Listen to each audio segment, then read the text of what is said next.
For GCSE English Language and Literature, there is one skill that shows up in nearly every question you'll face, and it's probably one of the most important that you can master. It's the skill of analysis. In this video, I'll show you what analysis really means, what a grade 9 paragraph looks like, and what it doesn't, and how you can dramatically improve your writing no matter where you're starting from. If you're new here, I'm Sam. I've been an English tutor at Strong Students for 4 years, where I team up with my brother Josh to help ambitious GCSE students master maths and English. Let's get into it. Let's start by clearing something up. What does it actually mean to analyse text? In English, analysis is all about zooming into the words, techniques and structures that writers use and figuring out how those choices shape the reader's thoughts, feelings and understanding. In simple terms, it's looking closely at a quote, unpacking how and why the writer crafted it that way, and questioning what the effect is, what layers of meaning are hiding underneath. For GCSE English, analysis questions ask us to explore how something is presented. We'll usually be given an extract and expected to talk about how the language and structural choices made by the writer affect the reader. To make this less vague, let's take a look at a fiction extract and a sample exam style question. Question. In source A, how does the writer use language to present Francisco? Source A. Mikhail hated mirrors, especially in the gym. They multiplied every inch of his awkwardness. His slouched shoulders, his too thin arms, his grey Tesco joggers hanging off his hips like a costume borrowed from someone else's life. He stood by the weight rack pretending to scroll through his phone, the blue screen a shield between him and the judgment of the room. This wasn't his world, this was England, loud, fast and rigid, and he was just a flicker in the corner, a guest trying not to knock over the furniture. He told himself he was here for himself, to be stronger, to be disciplined, but behind that noble self-narration, a more fragile truth whispered, maybe if I looked different, they'd see me. Then he came. He looked like someone out of a comic book, a granite fridge, veins like ropes twisting down forearms the size of a child's waist.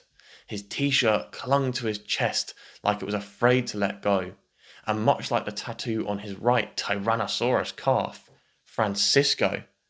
But his eyes, oddly, didn't match the rest of him. They were soft, patient, not the eyes of a man who needed to dominate a room, but someone who'd already learned not to, a warrior in a garden. He extended a hand, thick-fingered, calloused, firm, and grinned like they were old friends. You're new, he said. His voice was calm, articulate, like an Oxford professor made of steel. Bench press? Mikhail blinked, thought, then nodded, unable to mutter a word to the behemoth before him.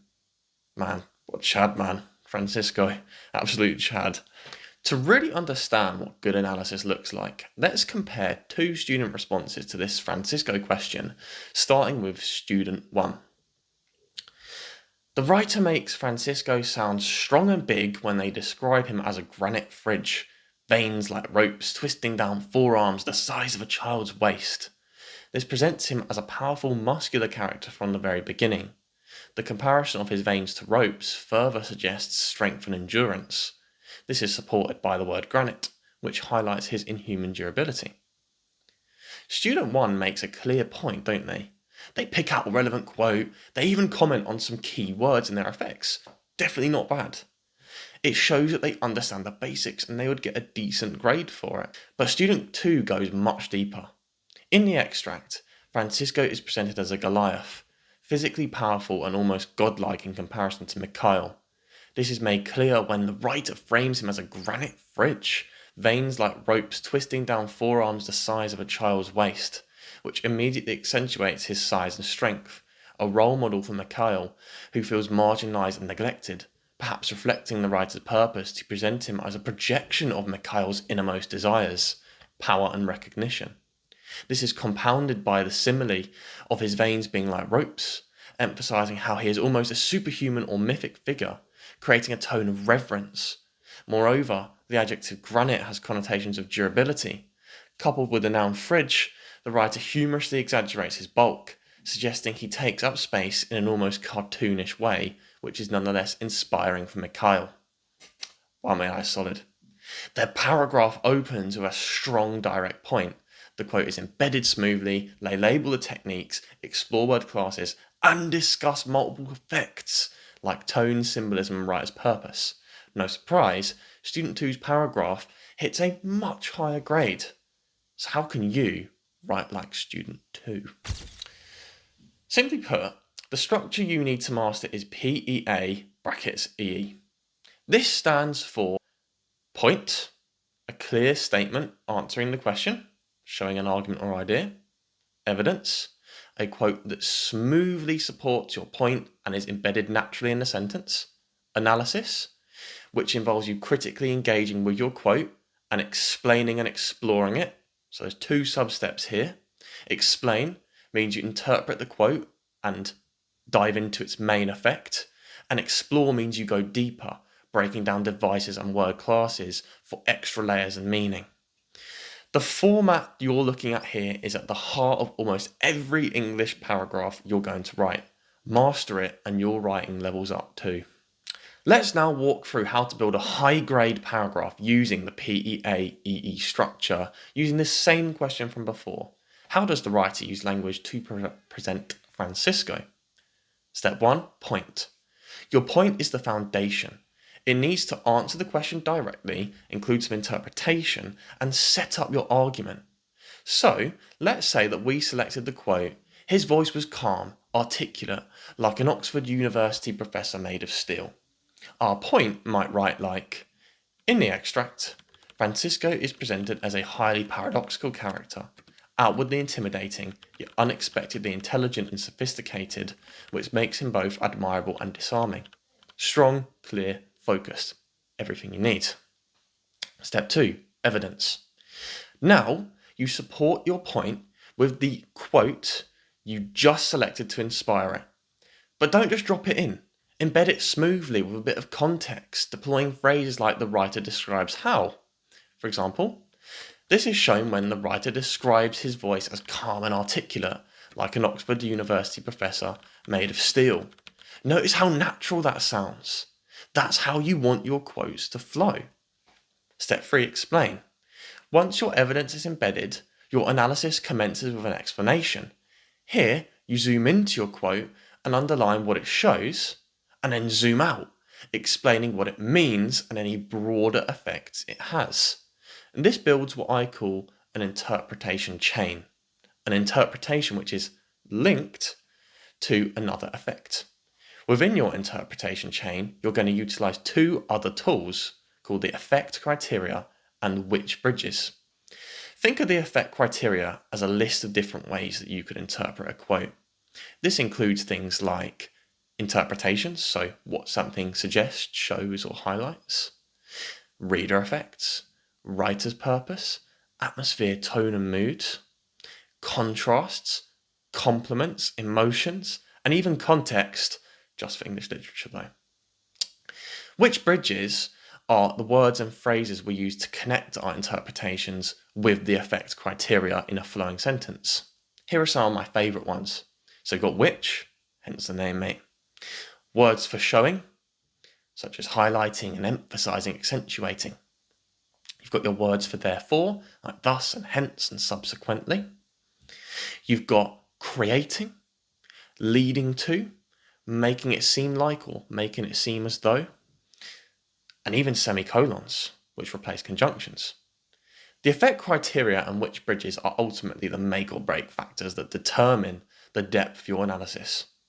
To show their importance and their sheer power, man, consider the following analytical sentence from Student 1's response. This presents him as a powerful, muscular character from the very beginning. By no means is this a bad layer of analysis. It doesn't repeat the words in the question, meaning it's an interpretation, and it highlights a clear effect. But if the student had simply used one or two which bridges in their analysis and connected their idea to a couple of elements from the effect criteria, then their response would be elevated to a totally different level. For example, this presents him as a muscular and powerful character from the very beginning, demonstrating to the reader how Mikhail is in the presence of a true behemoth, a man who oozes might and vitality, perhaps even a symbol of his innermost desire to be respected rather than marginalised.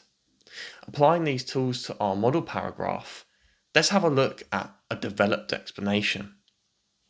This contrast between Francisco's intimidating appearance and his surprising fluency immediately disrupts the stereotype of the meathead bodybuilder, which makes him both admirable and oddly calming, perhaps reflecting the writer's purpose to show that true strength is not just physical, but also intellectual and emotional too.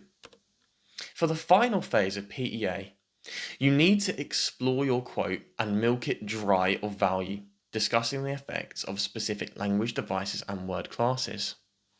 As you do when you interpret quotes, you're going to be using the interpretation chain, the effect criteria, and the witch bridge, all our good friends.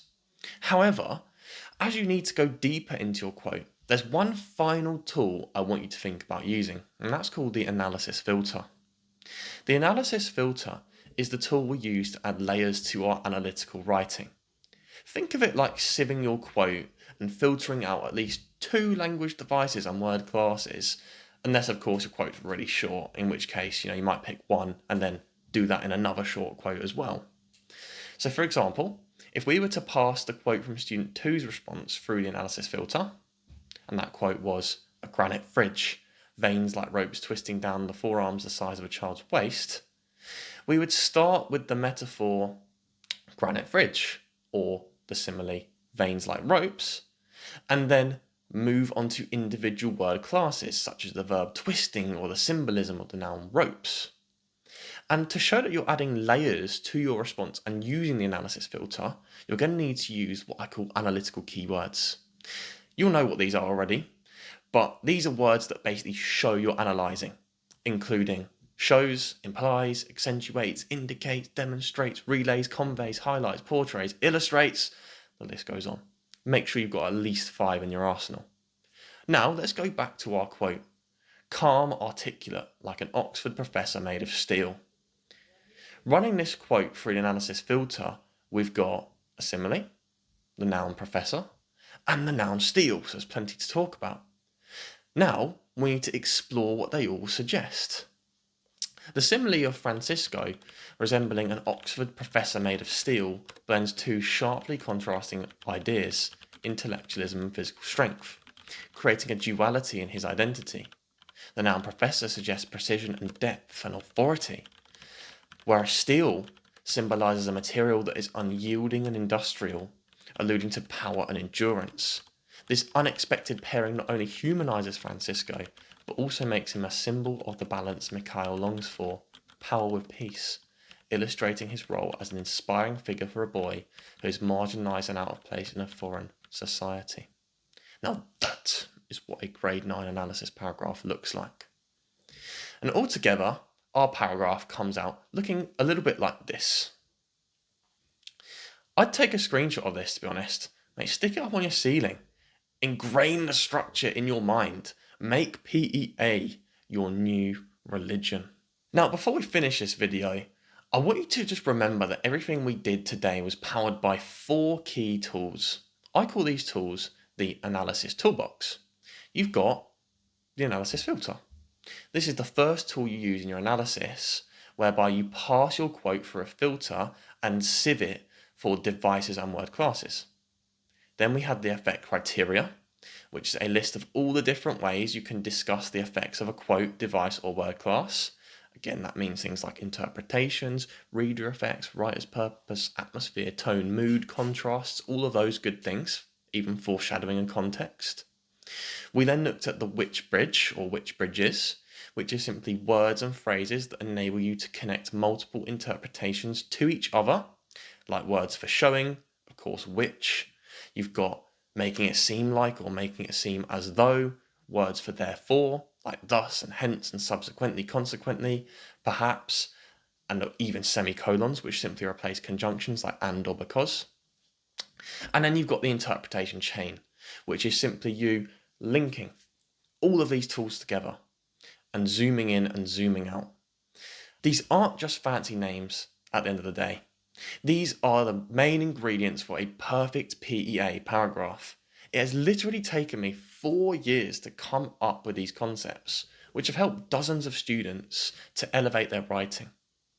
Spend time practicing all of them. The better you get using the Analysis Toolbox, the better your grades. End of story. Except not really. Shout out to you if you get that reference. There we have it. I hope you now realise that English really isn't some abstract woo-woo subject. It's just a matter of using the right tools for the job. If this video helped, I'd really like it if you shared it with a friend. We're on a mission to help as many GCSE students as possible accelerate their grades here at Strong Students, and we can't do it without your help. So if you could do that for me, that'd be so helpful, and I immensely appreciate it. Keep working hard and stay strong. I'll see you in the next video.